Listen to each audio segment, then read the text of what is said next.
What can kill you but you are doing it every day? I used to make donuts as a living. I had to regularly test them to make sure I had the batter and everything else right. I'd just take a bite and throw the rest of the donut away, but that shit adds up. Eventually I was disgusted every time I had a bite. I had to force myself to eat it, and it fucking sucked. Imagine taking a bite of the food you hate the most, regularly, every workday. I still totally could tell whether I had everything right and did great quality control, but fuck, I hated it. I absolutely cannot stand donuts anymore, and it's been nearly 10 years since I left that job. So, get a job as a donut maker and you will grow to fucking absolutely hate donuts.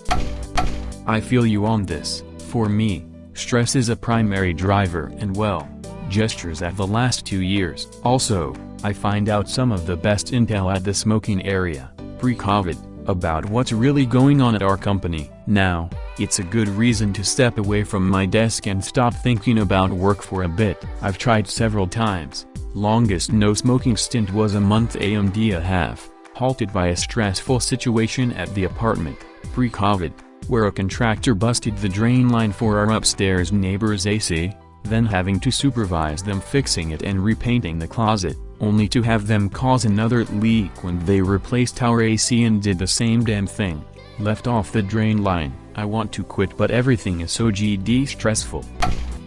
I consume multiple cups of dihydrogen monoxide every day. It can cause corrosion of metals or can cause bloating in the human body. Its basis is the highly reactive hydroxyl radical, a species shown to mutate DNA, denature proteins, disrupt cell membranes, and chemically alter critical neurotransmitters. The atomic components of DHMO are found in a number of caustic, explosive and poisonous compounds such as sulfuric acid, nitroglycerine and ethyl alcohol. Every day I have to walk into my safety hazard of a freezer at work. One of these days I will slip and fall and break something. It's so fucking badly organized and the floor is always covered in crunched ice from bags and bags of ice we sell in the aisles, which then gets stuck in the bottom of my slip-resistant shoes, which means my feet become coated in enough ice to create my own DIY ice skates, which means all it takes is one careless step while holding a box and I'm toast. I have complained to everyone higher up than me about it. Best response I got: my some anti-ice salt tossed in general area.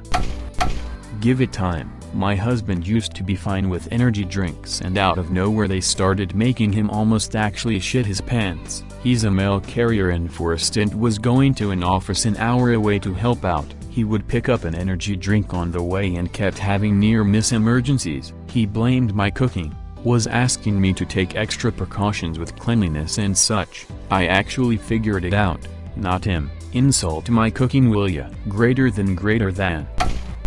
I used to avoid Red Bull and other energy drinks because they gave me anxiety, but now I'm getting into the habit of drinking them anyway at work to keep me going. I always crash really hard afterward and it sucks for my anxiety, but I love the taste and the fact that it doesn't make me feel like I am gonna poop my pants how coffee does. It's a real love-hate relationship, and that's not even factoring in how hard it is on your body. I'm sorry to hear that. That sounds beyond frustrating. It is crazy to me that people hear stories like this from people working in hospitals but still decide it's the nurses who are lying. Last year people didn't believe ICUs were full or that COVID patients actually had COVID. Now, the new conspiracy is that all of the ICU patients are vaccinated. Of course there will be some here and there, but they aren't the majority. One of my close friends is a nurse, has seen the pandemic firsthand, and her dad still thinks the whole thing is a hoax. I know it probably doesn't mean much, but thank you for your hard work and service. You same here. Side note, whenever I hear nursing reps on the news asked about how are you holding up and they respond with some variation on we're continuing to do our job and we aren't burnt out yet but it's coming, and that we're optimistic, fuck that. We are beyond burnt out. We're quitting our jobs. We're fucking livid this is still going on and that so many young people are jammed into our ICUs and IMCs where they may die. Like, tell it how it is. The public should know. The staff at hospitals are not a limitless well of hope and hard work. We're normal people and we're angry at our patients for being so anti-vax when they come in. having a change of heart, and leaving. Ugh, it's just forking much. Actually, there are several different types of insulin on the market that have slight variations in the structure of the insulin. For simplicity's sake, there are 3 types of insulin: fast-acting, short-acting, and regular. Long-acting works for 24 hours and is taken daily regardless of what you do during the day. Short-acting is taken before meals and dosage is based on how much you eat and what your blood sugar is. Short-acting and long-acting are used in conjunction with each other to cover background insulin in meals. Regular human insulin, Walmart insulin, is kind of in the middle and is taken by itself. I've never used it, so I'm not 100% sure on how it's used. The issue with the Walmart insulin though isn't that it turns into poison, but that dosing is very difficult when you haven't used it before, and getting low blood sugar from insulin can be deadly. My girlfriend is a type 1 diabetic. We have been together for 5 years. This is a nice thought, but I have regularly had her hand me the phone to argue with her healthcare provider because they refuse to give her more than a certain amount of insulin per prescription. With her old health insurance company, you could get as much as you needed. If you were going on a lengthy vacation without access to their pharmacies, for example, her company switched and now she can only get 1 vial of slow-acting insulin per month. If she runs out, she'd die. And depending on her hormones and diet, the amount needed per month can vary drastically. Additionally, if she wants to change anything about it, she has to have an in-person appointment with her endocrinologist. Due to COVID, she'd need a doctor's recommendation to see one, and the company takes their sweet-ass time getting back to her. She's had the insurance for 6 months and hasn't yet been able to see an endocrinologist. Your sentiment and advice is good, but the reality is that the restrictions and how they're handled by healthcare providers is even worse in some areas of the US than you may think. That's not quite the explanation I've found. https://www.diabetescomplications/dead-in-bed-syndrome.html. It's not that the insulin is not absorbed and becomes poisonous, but that you're more likely to have hypoglycemia and unawareness with the old human insulin, as compared to newer insulins. And a severe hypoglycemic episode in the night coupled with no awareness of what's happening is a recipe for death. On another note, if you're running out of insulin early, ask your doctor to update your prescription to more closely match or slightly exceed the amount of insulin you are actually using. If you use a sliding scale and carb ratio, your doctor should include the max number of units per day you use, on average. Taking insulin. I'm a type 1 diabetic. Sometimes I run out of insulin before my insurance will cover my next box, so I buy cheap Walmart insulin. Some of this stuff is not safe. It has a small chance to not be absorbed and become highly poisonous. The name of this phenomenon is dead-in-bed syndrome. Edit. Just wanna say I really appreciate all the support that you guys are giving. I didn't expect my sob story to get so much attention and sympathy. It means a lot.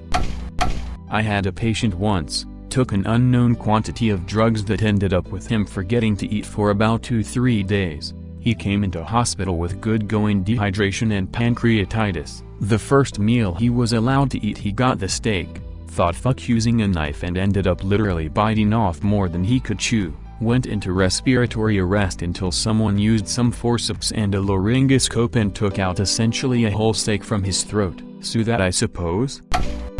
At least you care about learning how to drive well. Yes, you'll screw up as you learn, but you actually want to get better. Most people who create dangerous situations clearly just don't care whether they're putting themselves or other people at risk. That's what's so frustrating to people who drive professionally. It's a willful and reckless disregard for safety in favor of, what? Getting somewhere 30 seconds faster than the GPS predicts. Taking out aggression? I still don't know. Driving. I drive for a living and I cannot believe the stupid fucking shit people will do on a freeway. It's insane, and honestly it's almost killed my sympathy for people who get into car accidents, cause I can't help but wonder if the person involved was doing something dumb. The only thing that lets me hang on to it is knowing that even if that were true, there could have been other people driving safely that were hurt as well. Stop driving like fucking idiots, people. It's not just your life you're putting in danger. Yup, frown, late 20s here and would drink on and off here and there in binges. During COVID it hit bad and have been drinking a lot this last year. I'm going in for ultrasounds and blood tests to make sure I'm okay. I'm on day 5 of no drinking right now and don't want to look back. I hope I didn't mess up anything, but I'm at the point where I don't want to make it worse. If it helps motivate you, I can explain what dying from alcoholism is like. It's probably one of the single worst ways to die as your body shuts down. Edit. It will be a bunch of simplified, possibly wrong stuff, and I am no expert. This was written with thumbs. Alcoholism carries significant physical risks. Addiction is always a psychological problem which requires treatment in a dedicated alcohol rehab facility. A Google search will direct you to local help better than I can. TLDR, end-stage alcoholism is the most destructive. By the time you die, it's probably a mercy, but it won't be for the people who ultimately find you. These are just some of my experiences. I'm the son of 2 alcoholic parents. My dad has been recovering for over 20 years now. The woman who gave birth to me is still very much an alcoholic. We don't talk. I've seen it in person. Grew up with it.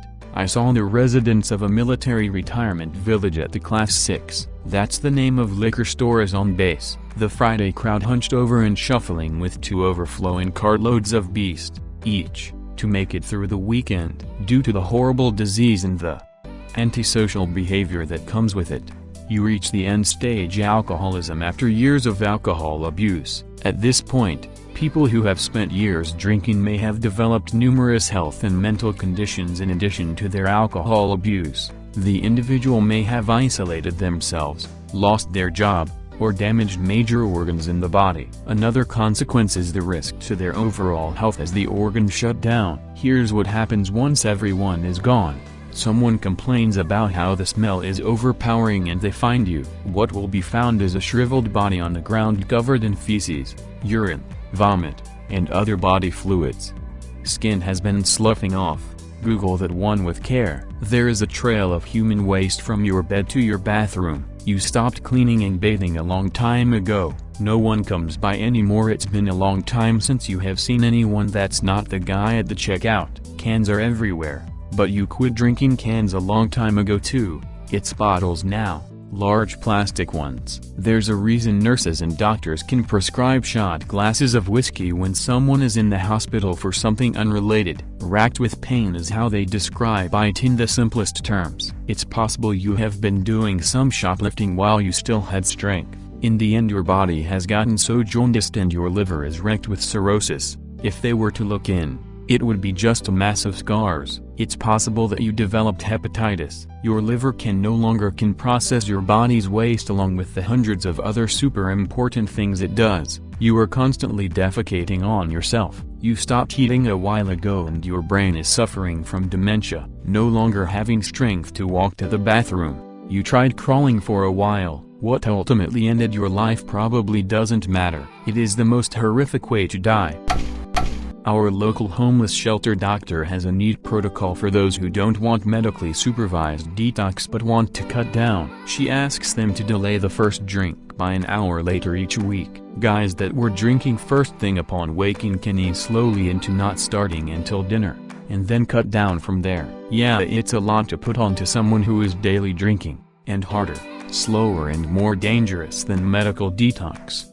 But I respect the ingenuity of finding a plan to meet them where they are, and she's had quite good success in the last 3 years of actually getting some of them sober and housed. Such a vicious cycle. Being sober sucks sometimes, but I do savor when I manage not to drink for an extended period and actually feel somewhat happy. Edit. Thanks to all who've offered their advice in similar situations. Honestly, it's just a symptom of a bigger problem I need to deal with. Seek out help for existential crisis, being mid-30s and the world only seems to be getting shittier, etc. Props to those who've addressed it head-on and overcame it. It's extremely variable for your own personal foot. I would recommend going into a good running or walking shoe store if you're comfortable with the indoor interaction and getting a salesperson to help you choose. When I was running 70+ miles a week I really liked the ASICS GT 2000S and Kyanos. But now that I'm walking a lot instead, 60+ miles, but lower impact and all that, I'm really enjoying the Adidas Ultra Boosts, but also the ASICS Infinities, though those are a bit heavy. I also tried Nike, Saucony, Brooks, tons of shoes before I landed on the right one. In all that time though, consulting someone that knew shoes and actually used them for their intended purpose was a huge help in choosing. But seriously, invest in good shoes for walking. I started doing 5 miles every weekday and I tried to get by with a couple cheap pairs or even random Costco finds and they just don't cut it. I ended up with aches and pains. Finally decided to stop being my frugal self and got a legit pair and the aches and pains are gone and the benefit I get from my morning walks is enormous.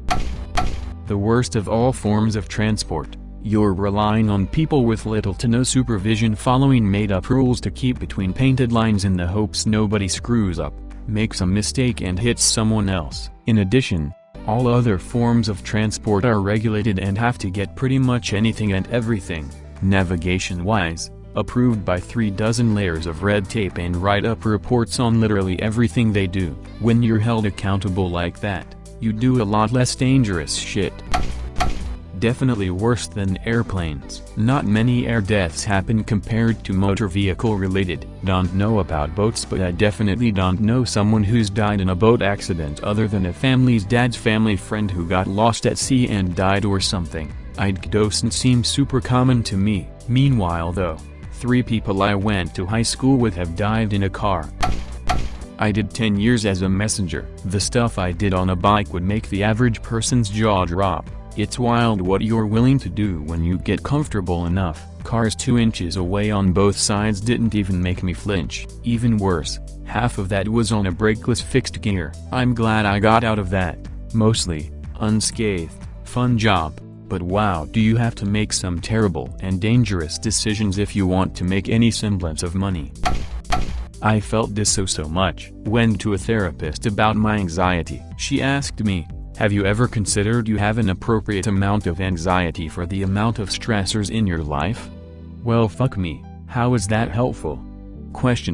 So here I am, with even more stressors than before, swimming in anxiety and migraine pain. Thank God I have love and supportive people in my life, or I would be well and truly fucked.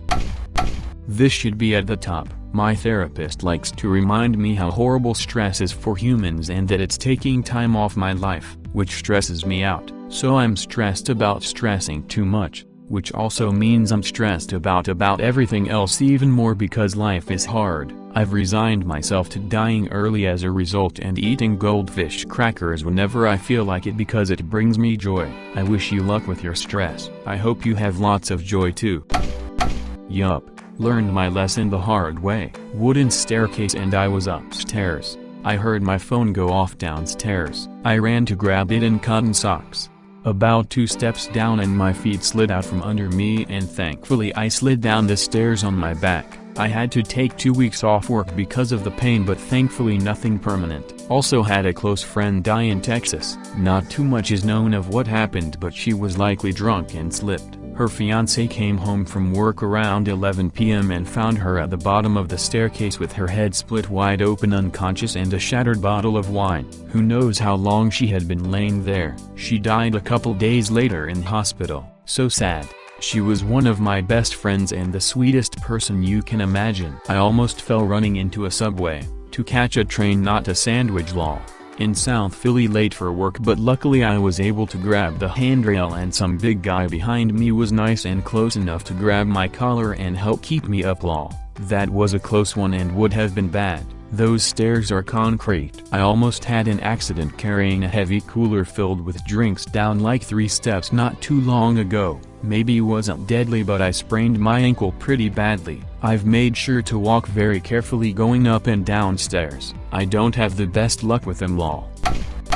This happened to a friend of mine a few years back. They came back from the bar and he went upstairs while she was downstairs cooking them up some noms. She heard a crash and thud and found him with his skull split open, smashed and bleeding everywhere at the bottom of the stairs. Had wounds bleed like crazy man. We all helped her move out of her place as quick as she possibly could. It isn't good for anybody to stay in the same domicile your partner just died in a horrible accident in, you know? Shit was rough for a while. I think about this sometimes when I'm stupid drunk, high, and just instead ask my sober friend to get me the random thing I need from downstairs. I've since moved to a new area from where that accident was, so these friends didn't have to see the blood stain on the floor as we helped her move. So they don't get it all, but they are good friends, so they still take care of me when I ask for help, even if they think it's weird.